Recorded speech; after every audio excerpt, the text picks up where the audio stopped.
Hello everyone, welcome back to my channel. ఈరోజు నేను ఏడుపాయల వనదుర్గ భవాని మాత టెంపుల్కి వచ్చాను. ఇక్కడ మా రిలేటివ్స్ అబ్బాయి బర్త్డే ఉందన్నమాట. సో అమ్మవారిని దర్శించుకొని అలాగే బర్త్డే అటెండ్ అవ్వచ్చని వచ్చాను. ఈ క్షేత్రం అనేది మెదక్ జిల్లాలోని పాపనపేట మండలంలో ఉంది. ఇది హైదరాబాద్ నుండి 72 కిలోమీటర్స్ వస్తుంది. మ్యాక్సిమం 2 అవర్స్లో రీచ్ అయిపోవచ్చు. వీకెండ్స్లో జనాలు చాలా ఎక్కువగా ఉంటారు. ఇక్కడ అమ్మవారిని వనదుర్గ మాత అంటారు, ఎందుకంటే చుట్టూ చాలా ఫారెస్ట్ ఉంటుంది కాబట్టి. అలాగే ఏడుపాయల దుర్గమాతగా కూడా పిలుస్తారు, ఎందుకంటే ఇక్కడ మంజీరా నది అనేది 7 పాయలుగా చీలిపోయి 3 పాయలు అమ్మ ముందు వైపు నుండి, 4 పాయలు అమ్మ వెనకాల వైపు నుండి ప్రవహిస్తాయి. అమ్మవారు మధ్యలో ఉంటారు కాబట్టి అమ్మవారిని ఏడుపాయల దుర్గమాతగా పిలుస్తారు. ఇక్కడ వర్షాకాలంలో వాటర్ అనేది చాలా ఎక్కువగా ప్రవహిస్తాయి అన్నమాట.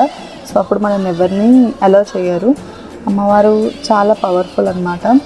యాక్చువల్గా ఏంటంటే వర్షాకాలంలో వాటర్ అనేది చాలా ఎక్కువగా వచ్చి అమ్మవారి పాదాల హైట్కి వస్తుంది.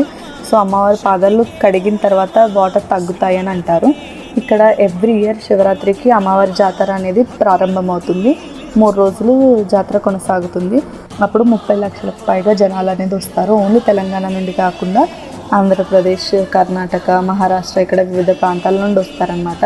3rd డే రోజు చుట్టుపక్కల గ్రామాల వాళ్ళు ఏం చేస్తారంటే ఎడ్ల బండ్లను తీసుకొచ్చి అమ్మవారి గుడి చుట్టూ తింపి ఇంకా ఎడ్ల బండ్లతో జాతరని ముగిస్తారు. జాతర జరుగుతున్న రోజులు జనాలు చుట్టుపక్కల టెంట్లు వేసుకొని ఉంటారనమాట. కానీ జాతర అయిన తర్వాత మాత్రం అక్కడ ఎవ్వరూ ఉండరు, ఎందుకంటే జాతర తర్వాత ఒక వర్షం అనేది పడి ఆ ప్లేస్ మొత్తం క్లీన్ చేస్తుంది. అలాగే అమ్మవారి వాహనమైన పులి అక్కడ సంచరిస్తుంది అని అంటారు. సో జాతర తర్వాత అక్కడ ఎవరు ఉండరన్నమాట. ఇది మంజీరా నదిలో ఒక పాయ అన్నమాట. ఇక్కడ స్నానాలు చేసి అమ్మవారిని దర్శించుకుంటారు. ఇక్కడ మీకు వెనకాల గుండ్లు కనిపిస్తున్నాయి కదా, ఈ రాళ్ళు ఏంటంటే దీంట్లో ఒక సొరంగ మార్గం లాగా ఉండేది. వెనకాల సైడ్ గేట్ ఉండేది. మా గేట్ నుండి లోపలికి వెళ్ళిపోయి కొంచెం అడ్వెంచర్ లాగా ఉండేది. దిగి అలాగా పక్కన బండలో నుండి వచ్చేవాళ్ళము. కానీ ఇప్పుడు క్లోజ్ చేస్తారు. నా చిన్నప్పుడు అయితే ఇది ఓపెన్ ఉండే. ఇప్పుడు అసలు ఎండాకాలం, అది నేను వచ్చింది ఆఫ్టర్నూన్ 2-3 అవుతుంది. సో జనాలు చాలా తక్కువగా ఉన్నారు. నాకు దర్శనం చాలా ఈజీగా అయిపోయింది.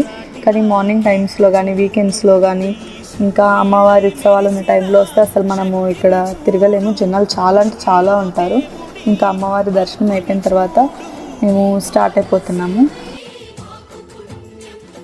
ఇక్కడ ఈ బొమ్మలు అవన్నీ చూస్తున్నారు కదా, చిన్నగా కావాల్సినవన్నీ కొనుక్కొని వెళ్తున్నాం అనమాట.